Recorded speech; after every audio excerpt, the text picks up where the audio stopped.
मैथिली दुल्हन इसके मनमोहक गीत जरूर सुने।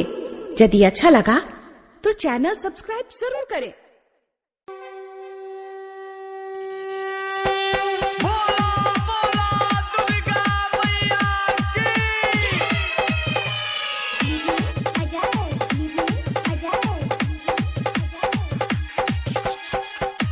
मैया के चुनरी चढ़े बाई, चरण में सिर झुके बाई, हाथ जोड़ के मैया के हम मनाबाई, मैया से रोबाली के भाजन गए बाई। मैया के चुनरी चढ़े बाई, चरण में सिर झुके बाई, मैया के चुनरी चढ़े बाई, चरण में सिर झुके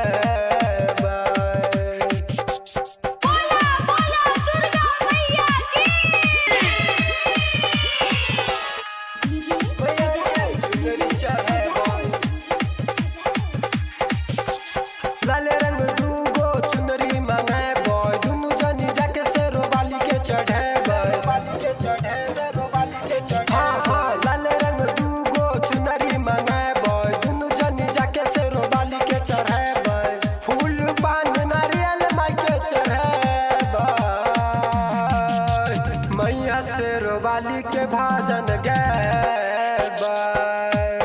मैया के चुनरी चढ़े बॉय, चरण में सिर झुके बॉय, मैया के चुनरी चढ़े बॉय, चरण में सिर झुके बॉय।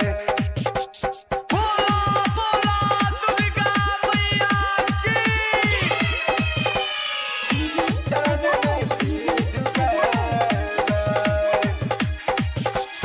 नारियल चुनरी मैया के चढ़े बॉय, कमतौल के मेला में रनिया के घूमे बॉय, रनिया के घूमे रनिया के घूमे। हाँ नारियल चुनरी मैया के चढ़े बॉय, कमतौल के मेला में रनिया के घूमे बॉय, लाल रंग के साड़ी के न दे बॉय, मैया से रोबाली के भाजन गए बॉय।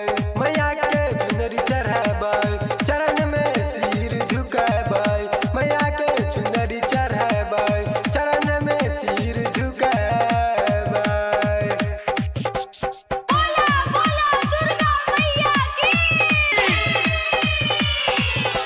मैया के चुनरी चढ़े बॉय। मेला में बाजै छै रोशन के गाना, पीरिंच मुकेश ता भेलै दीवाना, भेलै दीवाना, भेलै दीवाना। हाँ मेला में बाजै छै रोशन के गाना, पीरिंच मुकेश ता भेलै दीवाना, माधोपुर मंदिर पर डीजे बजाबा, मैया से रोबाली के भाजन गए